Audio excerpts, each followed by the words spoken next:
ठिकाणी साधारण सातारा लोकसभेच्या निवडणुकीच्या निमित्ताने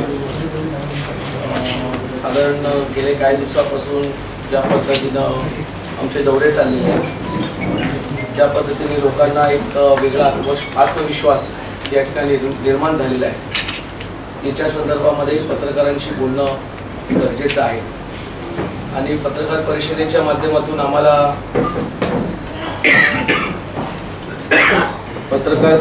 माध्यमातून आम्हालाही त्या ठिकाणी काही भूमिका आमच्या स्पष्ट करणं गरजेचं आहे. निवडणुकीमध्ये या ठिकाणी विरोधक आपापल्या पद्धतीने बोलत असतात आणि त्यांना प्रतिउत्तरही करणं योग्य पद्धतीनं हेही क्रमप्राप्त आहे. म्हणून आजची जरा पत्रपरिषद आम्ही त्याकरिता लावलेली आहे. पत्रकार परिषदेला सुरुवात करताना आपण सर्व पत्रकार बांधव त्या ठिकाणी उपस्थित राहिल्याबद्दल मी आपला आभार मानतो. सर्वप्रथम सातारा लोकसभेच्या निवडणुकीच्या निमित्ताने आपण काही गोष्टी, काही विषय आपण या ठिकाणी पत्रकार परिषदेमध्ये मी मांडलेले आहेत, जाहीर सभेमध्ये मी मांडलेले आहेत. परंतु आजपर्यंत कुठल्याही सभेमध्ये, पत्रकार परिषदेमध्ये अद्याप त्यांनी त्या ठिकाणी उत्तर दिलेलं नाही.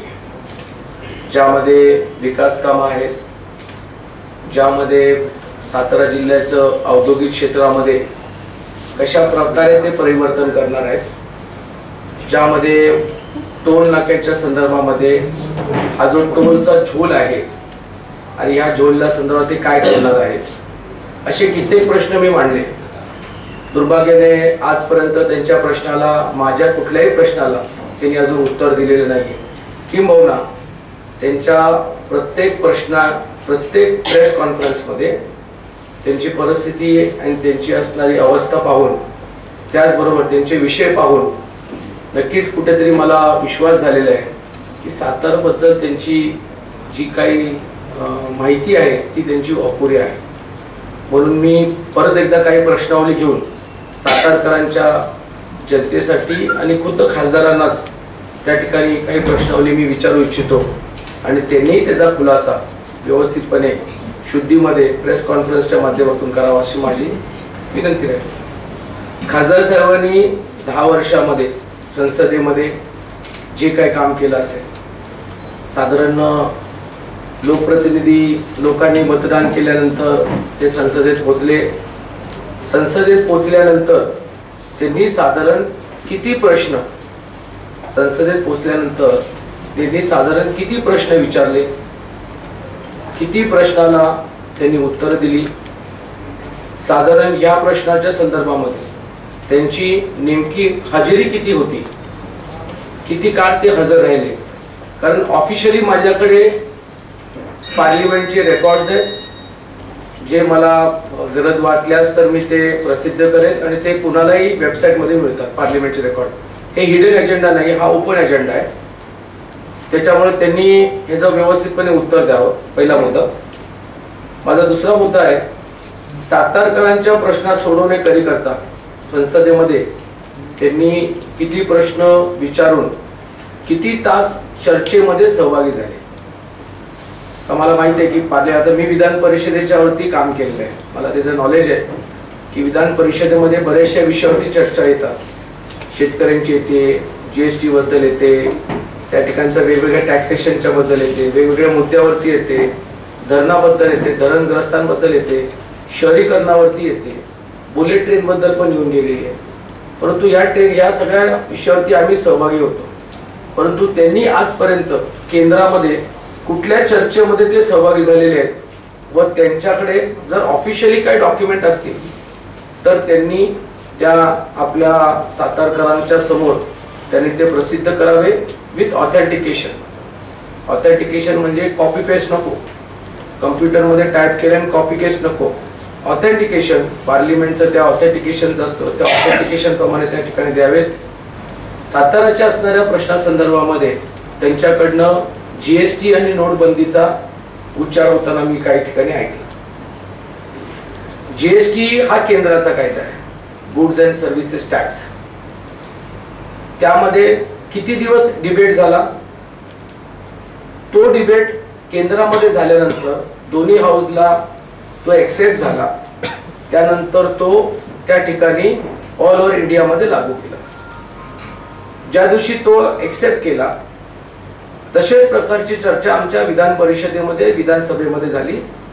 ज्या ज्या ठिकाणी पक्षाच्या प्रतोतांनी याबद्दलचे आपले मत त्या ठिकाणी मांडलेले आहे.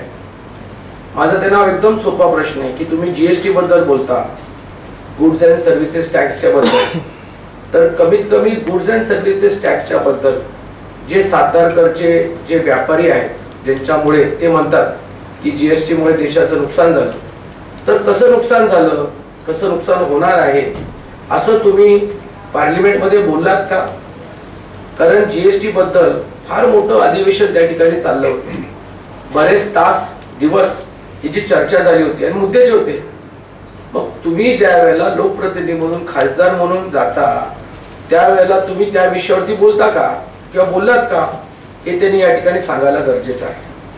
नोटाबंदी जी मिमिक्री आजकाल ते नोटाबंदीमध्ये काल पार्थ पवारांच्या ठिकाणी केली, खरं म्हणजे मिमिक्री आर्टिस्ट आता म्हणावं लागेल आणि ते मला फार वाईट वाटतं की एक खासदार एक मिमिक्री आर्टिस्ट, पण इज नॉट एक मिमिक्री आर्टिस्ट ऑल्सो. जो काय आवाज त्यांनी काढला तो नक्की कुठल्या प्राण्यांचा होता तो मला कळाला नाही, परंतु त्यांनी बोलता बोलता नोटबंदीचा जो मुद्दा मांडला, जीएसटी आणि नोटबंदीचा जो मुद्दा मांडला, तर त्या नोटबंदीबद्दल त्यांनी पार्लिमेंटमध्ये दंगा केला असणार. कारण त्यांनी लाखो सातारकरांचं नेतृत्व करताय. नोटबंदीबद्दल तुम्ही आज म्हणता की नोटबंदी चुकीची झाली, मग तुम्ही सभागृहामध्ये नोटबंदीबद्दल बोलायला असलाच, तुम्ही सभागृह असं डोक्यावर उचललं असेल, कारण नोटबंदीबद्दल चर्चा आमची पण झालेली आहे, तुम्ही फार आदळपट केली असेल, मग तुम्हाला त्याचे पुरावे द्यावे लागतील ना, तुम्हाला तुमचं डॉक्युमेंटरी एव्हिडन्स द्यावं लागेल. कारण सभागृहामध्ये जो संसद जो खासदार जे बोलतात ते रेकॉर्ड होतं आणि ते रेकॉर्ड पब्लिकली अवेलेबल असतं. कोणीही पब्लिक त्या वेबसाईट वरती जाऊन जीएसटी बद्दल लोकसभेमध्ये कोणी काय बोललेलं आहे याच्याबद्दल ते स्पष्टपणे लिहिलेलं असतं, ते तुम्हाला मिळतं. मी तपासलं पण मला सातारच्या खासदारांचं नाव कुठे आढळलेलं नाही. आज लोकांना जीएसटी आणि नोटबंदी बद्दल जे तुम्ही भाष्य करता ते जर तुम्ही केंद्रामध्ये पार्लिमेंटमध्ये जर केलं असतं तर यथा कदाचित तुम्हाला त्याचं उत्तर व्यवस्थित मिळालं असतं. किंबहुना देशाच्या असणाऱ्या पंतप्रधानांनी आणि राज्याच्या मुख्यमंत्र्यांनी जे चांगले निर्णय घेतलेले आहेत याचे व्हिडिओज पब्लिकली लोकांमध्ये आहे. कौतुक करताना आहे, मुख्यमंत्र्यांचं कौतुक केलंय, पंतप्रधानांचं कौतुक केलंय, हे सगळे युट्यूब मध्ये आहे. मग तुम्ही त्या विषयावरती आज स्पष्टपणे या ठिकाणी बोललं गेलं पाहिजे.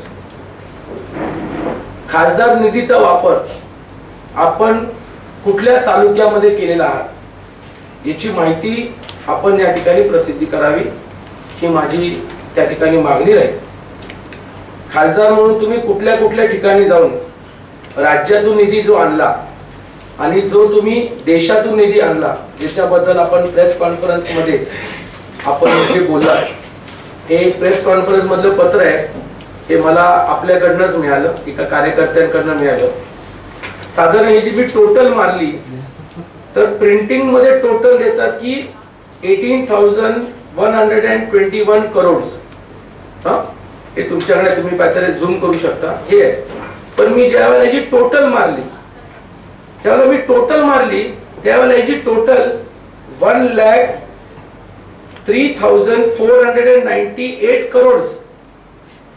म्हणजे ही प्रिंटिंग मिस्टेक आहे तर तुम्ही बोलून दाखवावं, की तुमची मिस्टेक आहे तरी तुम्ही कबूल करा. उदाहरण देऊ शकतो, काही याच्यामध्ये मुद्दे जे टाकलेले आहेत त्या मुद्द्यामध्ये एक 21,337 करोडचा मुद्दा त्यांनी या ठिकाणी दिलाय. जर 21,337 करोडचं तुम्ही जो जिल्हा वार्षिक योजनेमधून ग्रामीण मार्ग मजबूतीकरणाचा जर तुम्ही 21,000 करोड देताय तर तुमची ग्रॉस टोटल 18,000 आहे. I think he is an educated qualified person. Qualified person doesn't make such type of mistakes. एखादा माणूस जो शिकलेला आहे तो कमीत कमी आपल्या कम्प्युटर मधून मोबाईल मधून टोटल करू शकतो. त्यांची टोटल त्या ठिकाणी चुकलेली आहे कारण काय आहे की ते फक्त 25 कोटी पुरतच बोलू शकतात. हे जे सगळे जे निधी आहेत ना, हे देशामध्ये पंतप्रधान नरेंद्र मोदी साहेबांच्या असणाऱ्या मंत्रिमंडळातील वेगवेगळ्या खात्याच्या माध्यमातून या जिल्ह्याकरता जो विकास निधी आलेला आहे, या त्या विकास निधीचा आहे. राज्याचे मुख्यमंत्री आदरणीय देवेंद्र फडणवीस साहेब आणि युतीचे शिवसेना प्रमुख उद्धवजी ठाकरे साहेब व त्यांचे मंत्रिमंडळ यांच्यामधून जे जिल्ह्यामध्ये ज्या वेगवेगळ्या योजना आलेल्या आहेत, या योजनेच्या बद्दल आहे. म्हणजे तुम्ही जे काय पत्रकारांना हे जे पत्र वाटलेलं आहे, त्या वाटल्यामध्येच किती मोठी चूक आहे त्याबद्दल विद्यमान खासदारांनी या संदर्भामध्ये स्वतः भाष्य केलं पाहिजे. किंवा त्यांचे बरेचसे असिस्टंट आहेत, असिस्टंटला अधिकार नाहीये. तुम्ही प्रेस कॉन्फरन्स घेता, तुम्ही रिस्पॉन्सिबल आहात त्याला, तुम्ही या ठिकाणी उत्तर देणं या ठिकाणी गरजेचं आहे. 2 निवडणुका खासदारांनी या ठिकाणी आजपर्यंत जिंकलेल्या आहेत. 2009 ला आणि 2014. 2009च्या अगोदर श्रीनिवास पाटील साहेब होते आणि त्यावेळेला लक्ष्मण तात्या पण होते आणि श्रीनिवास पाटील पण होते. 2009 आणि 2014च्या जे तुमचे जाहीरनामे होते जिल्ह्यासाठी, त्या जाहीरनामाची कॉपी माझ्याकडे, ती मी आज तुम्हाला कुणाला दाखवणार नाही, कारण ती त्यांच्याकडे, त्यांनी त्याचं उत्तर पहिलं दिलं पाहिजे की त्या जाहीरनाम्यामध्ये जे काही वचन त्यांनी या ठिकाणी दिलेलं आहे, ते वचन त्यांनी त्या ठिकाणी या ठिकाणी किती पूर्तता केली, किती त्या ठिकाणी ते वचन व्यवस्थितपणे हँडल केलं, किती वचन पूर्ती केली, हे त्यांनी त्या ठिकाणी सांगणं गरजेचं आहे. आणि ते त्यांनी पत्रकार परिषदेमध्ये जाहीर करावं, हा माझा नंतरचा मुद्दा आहे. छत्रपती शिवरायांचे सातारा जिल्ह्यामध्ये अनेक किल्ले आहेत. आपण छत्रपती शिवरायांचे वंशज म्हणून 13वे वंशज, मला वाटतं बरोबर ना, 13वे वंशज म्हणून आपण लोकांपर्यंत जाता, लोकांपर्यंत बोलता. मी छत्रपती शिवरायांचा 13वा वंशज आहे, ठीक आहे, सन्मान करतो. सातारा जिल्ह्यामध्ये जितके छत्रपती शिवरायांच्या कालखंडामध्ये जेवढे किल्ले बांधले गेले, त्या किल्ल्यामध्ये एक किल्ला आहे प्रतापगड. प्रतापगडावरती त्यांचं पूर्णपणे कंट्रोल आहे. पण दुर्भाग्याने आजही प्रतापगडाच्या असणाऱ्या किल्ल्याची, त्या ठिकाणची असणाऱ्या त्याची किल्ल्याची आजूबाजूची बरुजाची जी परिस्थिती बघितली, ती फारच वाईट त्या ठिकाणी आहे. आज पंतप्रधान मोदी साहेबांनी एक छत्रपती शिवरायांचे जे किल्ले आहेत, या किल्ल्याचं संवर्धन करण्यासाठी, पुनर्बांधणी करण्यासाठी किंवा डागडुजी करण्यासाठी कोल्हापूरचे खासदार छत्रपती संभाजी महाराजांच्या नेतृत्वाखाली कमिटी अपॉइंट केली. पण आपण तर थेट वारसदार आहात. आपण जर 13वे थेट वारसदार आहात, तर आपल्या माध्यमातून प्रतापगडावरती काय काय केलं, ते प्रतापगडाचं काही बुरुज ढासळायला लागलेले आहेत, बांधकामं ढासळलेली आहेत, त्याच्याबद्दल काय केलं, काय करणार आहात, याच्याबद्दल आपण या ठिकाणी बोलणं गरजेचं आहे. छत्रपती शिवाजी महाराजांचं एक मोठं स्मारक व्हावं, याकरिता सातारा बस डेपोच्या बाजूला त्या ठिकाणी एक स्मारक या ठिकाणी बांधलं गेलं. वी कॅन से म्युझियम, संग्रहालय बांधण्यात आलं. परंतु दुर्भाग्याने जी मला माहिती मिळाली, ती खरी खोटी त्यांनी तपासावी, की ते बांधून माझ्या माहितीप्रमाणे 1-1.5 वर्ष झाले, अजून ते संग्रहालय सुरू झालेलं नाहीये. ते संग्रहालयामध्ये धूळ पडलेली आहे. आजूबाजूची परिसर, जर तुम्ही कुणीही पत्रकार, म्हणजे असं वाटत असेल की मी गुगलवरती शोधतो, तर कुणीही पत्रकार ही प्रेस कॉन्फरन्स संपल्यानंतर आपल्या शेजारीच आहे, त्याकडची जर परिस्थिती पाहिली तर पूर्णपणे त्या ठिकाणी व्यवस्था फार खराब आहे. खड्डे पडलेले आहेत, धूळखात एवढं मोठं स्मारक त्या ठिकाणी पडलेलं आहे. आज तुम्ही 13वे वंशज त्या ठिकाणी आहात, तुम्ही त्याच्यासाठी काय पुढाकार घेतला ते तुम्ही या ठिकाणी बोललं गेलं पाहिजे. आज सातारामध्ये टोलच्या बद्दल मी बरंच बोललेलो आहे, टोलचा झोल, आणि त्याबद्दल मी अजून स्पष्टपणे बोलतो, जे अपेक्षित आहे. आपण रयतेचे राजे आहात, रयतेचे राजे म्हटले जातात. तुम्ही महाराज नंबर 13 आहात, तर तुम्ही 13वे वंशज असल्यामुळे तुमच्या सातारामध्ये जो तुमचा रहिवाशी आहे, जो आमच्या जिल्ह्यातला आहे, मी बाहेरच्या मोठ्या प्रवाशांबद्दल बोलत नाही, परंतु हे 2 टोल नाके जे आणेवाडीचा एक आहे आणि तासावड्याचा एक. ह्या दोन टोल नाक्याचा असणाऱ्या लोकांमध्ये आपण त्या ठिकाणच्या साताराच्या असणाऱ्या नागरिकांना काय टोल नाका आजपर्यंत मोफत काय म्हणतात त्याला तुम्ही काय म्हणतात सवलत विनामूल्य का नाही तुम्ही दिलं, याच्याबद्दलचा एक चांगला खुलासा आपण त्या ठिकाणी करावा. आज सातारकरांना उदाहरण सांगतो मी, कराड परिसरातल्या लोकांना कलेक्टर ऑफिसला यायचं असेल तरी 75 रुपये जाऊन येऊन, 75 रुपये जायचे आणि 75 रुपये यायचे, 150 रुपये त्या ठिकाणी मोजावे लागतात. त्याचबरोबर वाईमधून जर एखाद्याला यायचं असेल सातारामध्ये तरी त्यांना मोजावे लागतं.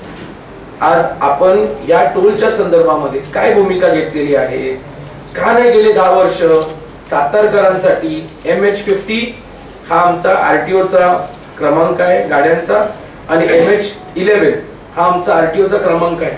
ह्या दोन वाहनांसाठी किंवा या दोन वाहनांच्या असणाऱ्या गाडीच्या नंबर करिता आपण आजपर्यंत काय टोल मुक्तता केली नाही याच्याबद्दलही आपण बोलणं गरजेचं त्या ठिकाणी. उलट मला आता काही लोकांनी सांगितलं साहेब या निवडणुकीचं वातावरण पाहिलं तर काही लोकांनी तिथं 4-4, 5-5 रुपये वाढवले, आता काही दिवसापूर्वीच वाढवले. मला खरं खोटं माहित नाही, कारण मी काय टोल काय आम्ही विधान परिषदेचे आमदार असल्यामुळे आमचा टोलचा विषय येत नाही, परंतु सामान्य नागरिक मला बोलले. आता मी काय पावत्या घेतल्या नाही, इलेक्शनच्या अगोदरच्या पावत्या घेतल्या नाही आणि इलेक्शनच्या नंतरच्या पावत्या घेतल्या नाही, त्याच्यामुळे दिवसेंदिवस तो टोल वाढतच चाललेला आहे.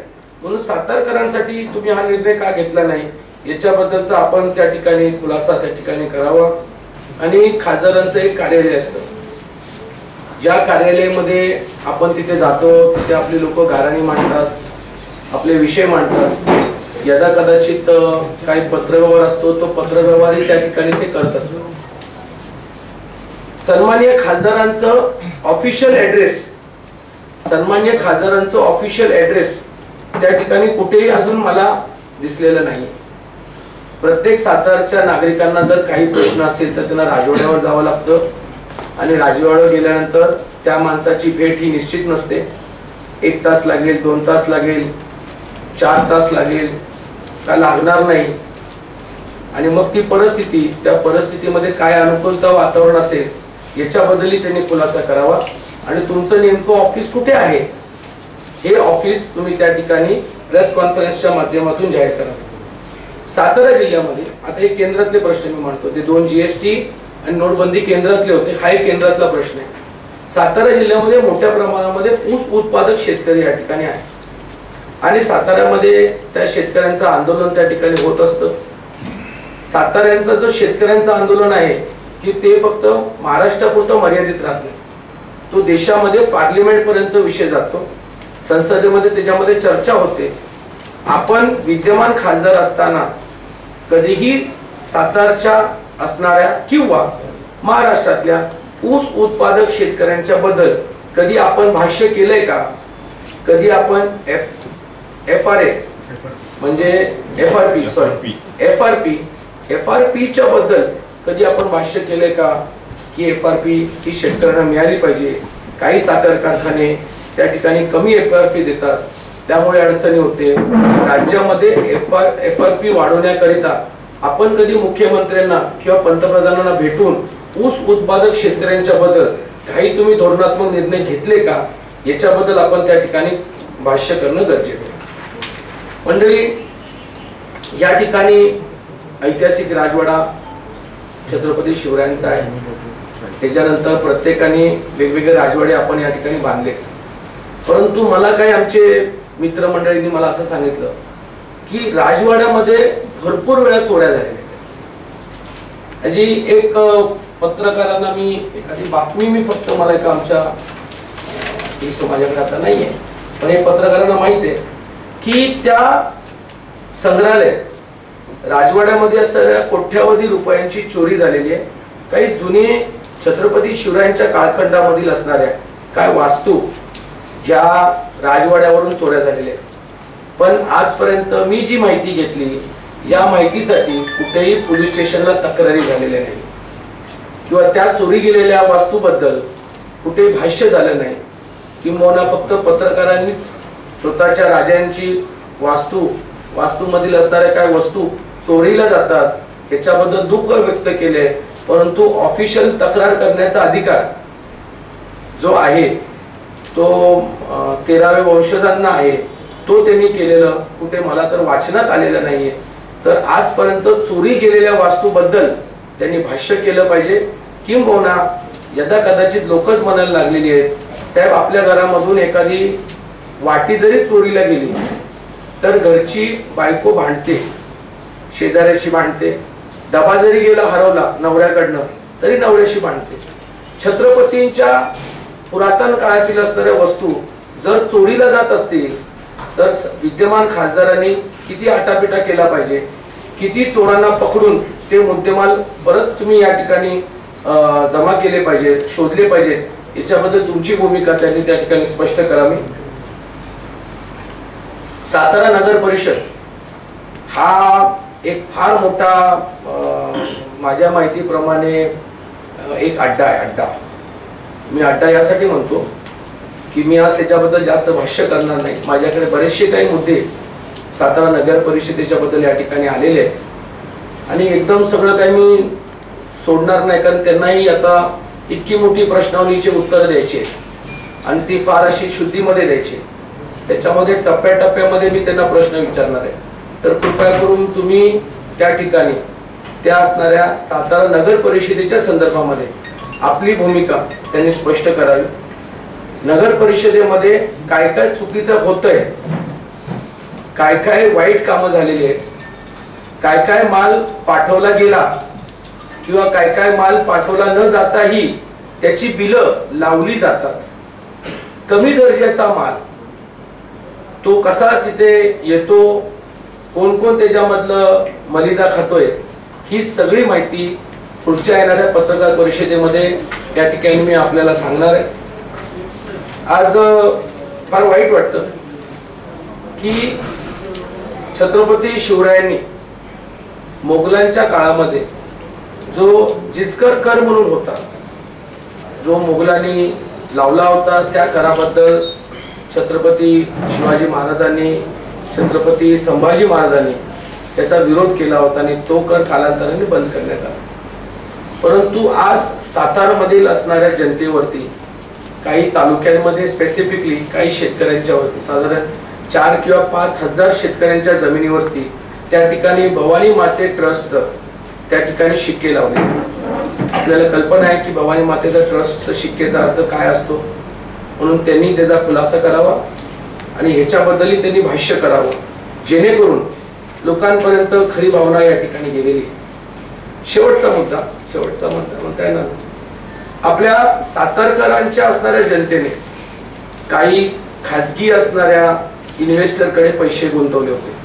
जो फार मोठं म्हणतात ना, गरिबाचे 100 रुपये फार महत्वाचे असतात, कारण तो मेहनत करून कमवलेला असतो आणि दमडी एकत्र करतात आणि ती दमडी एकत्र करून त्या ठिकाणी लोकांमध्ये ते वेगवेगळ्या इन्व्हेस्टरच्या माध्यमातून ते जमा केली होती.